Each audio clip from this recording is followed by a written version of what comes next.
سلامونه ستړي مشئ هغو لیدونکو ته چې دام ګړی تازه د نوي کال ځانګړې خپرونه د مشران جرګې له ټلویزیون څخه ګوري. قدرمن لیدونکو، موږ سره په خپرونه کې البته په دغه برخه کې راسره افغان ځوانان، هغه ځوانان چې افغاني جامې د بیلابیلو قومونو د بیلابیلو ولایتونو هیواد کې خلکو ته همدارس نړیوالو ته نندارې ته وړاندې کوي. په پیل کې دوی ته ښه راغلاست. خوش آمدین. سال نو شما تبریک. سلامت. سال نو شما تبریک. سلام خدمت شما و تمام بینندگان عزیز. سال جدید 1398 بر شما و به تمام هموطنان عزیز تبریک میگم. آرزو میکنم که سال نو به خوبی آغاز کرده باشن و یک سال پر از هدف و پر از خاطره داشته باشن. فعلا خود معرفی میکنیم و بعدا بالای صحبت بالای لباس صحبت میکنیم. برادر ما هم میکوتن خود معرفی کنن. به نام خداوند یکتا و بی همتا. سلام عرض ادب دارم خدمت شما، خدمت بیننده های تلویزیون عزیز. ما هم به نوبه خود سال نو به تک تک شما و به ملت غیر افغانستان تبریک میگم. عبیدالله یوسفی هستم، یک تن از عضو گروه مدلینگ کلبه فرهنگ و مدت یک سال میشه که رو. خیلی عالی. مهربانی. بسم الله الرحمن الرحیم. یک سلام تقدیم میکنم به شما و تمام بینندگان تلویزیون که همین اکنون ما را میبینن. قیس نعیمی هستم، یک تن از تیم کلبه فرهنگ. امید از اینکه یک سال نو خوش آغاز کرده باشه. خیلی ممنون برادر ما. سلام علیکم، سلام خدمت شما و کسایی که همین اکنون ما را بیننده هستن. سال شما تبریک و سال کسایی که ما را میبینن. دیگه زبیر امیری هستم، یک تن از مدلینگ تیم کلبه فرهنگ. خیلی عالی برادر ما. سلام احترامات فراوان خدمت شما و همه بینندگان تلویزیون مشران جرگه. اولتر از همه سال 1398 را خدمت همه مردم افغانستان تبریک و تهنیت عرض می‌دارم و امید دارم که یک سال خوب و خوشی را داشته باشند. محمد جمشید نادری هستم، عضو یک تن از عضو مدلینگ کلبه فرهنگ. خیلی عالی. بسیار عالی. در نخست آرش جان میشه معرفی کوتاهی داشته باشی از مدل لباسای برادرای ما که کدام لباس مربوط به کدام سمت میشه؟ حتما اثر خود شروع میکنم. مهربانی. خودم لباسای ازبکی به تن دارم. بسیار عالی. که واسکت گلدوزی به رنگ آبی که رنگای دیگر هم داره. مدل این واسکت امروی دست دوخته شده و یا ماشین؟ ای دزدوزیش نیست، دزدوزی هم داره ولی دزدوزی نیست، ماشین نیست ولی به رنگای مختلف باشه، به رنگ زرد، نارنجی، سرخ، آبی. و لباسشون؟ و لباسش که از بخمل است که بخمل آماده میشه به رنگ فیروزه‌ای.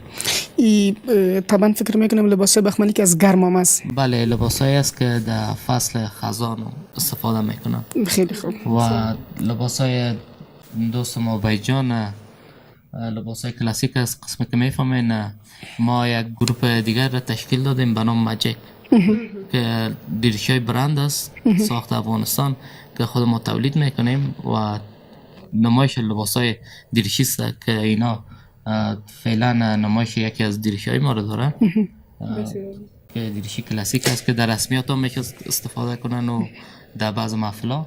و قیس جان که از لباسای نورستانی به تن دارن که کلاهشان از پوست روبا آماده میشن و پوستینشان که از پوست گوسفند است و دستشان میشه پوست با ما یک بار بتین ببینیم؟ خیلی ممنون. و این پوست روباست. نترسی لالا جان. ها پوست روباست. خیلی عالی. خیلی مهربانی درباره لباسشون به ما معلومات بدن.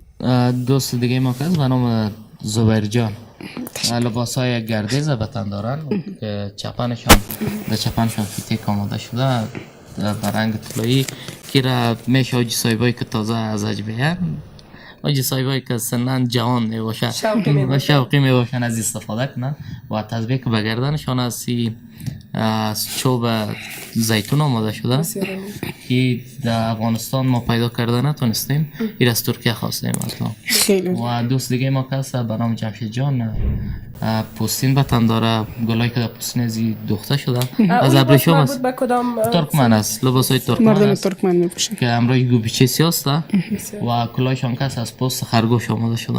بسیار. فکر کنم لباسای زمستانی است. این لباسای زمستانی است. بله. خب آرش جان به ما بگن که چقدر مدت میشه با اسم کمیچیتون چی بود؟ کلبه فرهنگ مدلینگ. چقدر مدت میشه که در این عرصه کار میکنن و لباسای افغانی را به نمایش میگذارن؟ مدت 4 سال است که ما در بخش مدلینگ فعالیت دارم.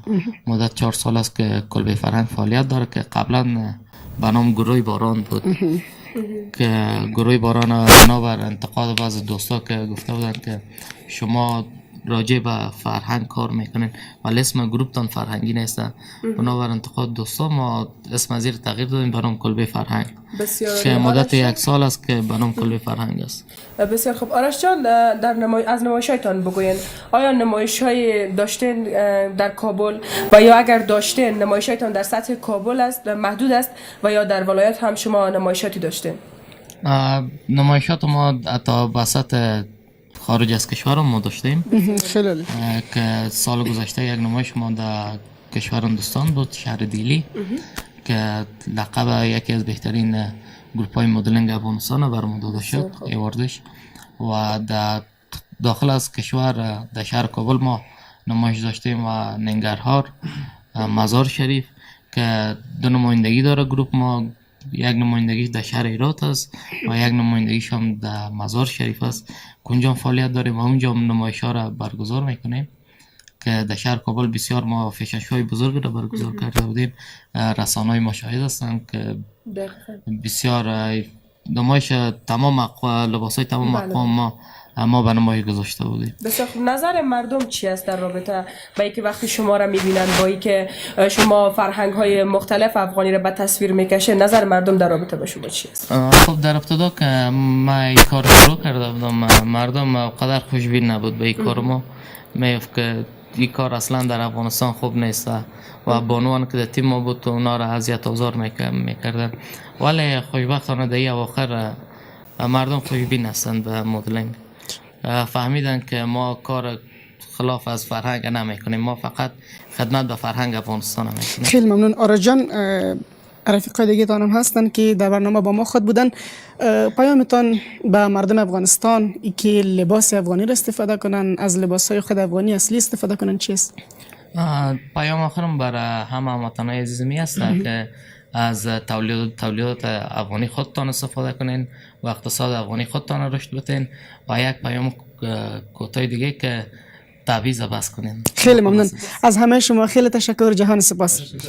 قدرمن لیدونکو، زو لنډه شاندمه اخلو د آرش جان نور ملګري هم موږ سره په تمه دي چې د هغوی جامې به هم وګورو. ملتیا مو غواړم.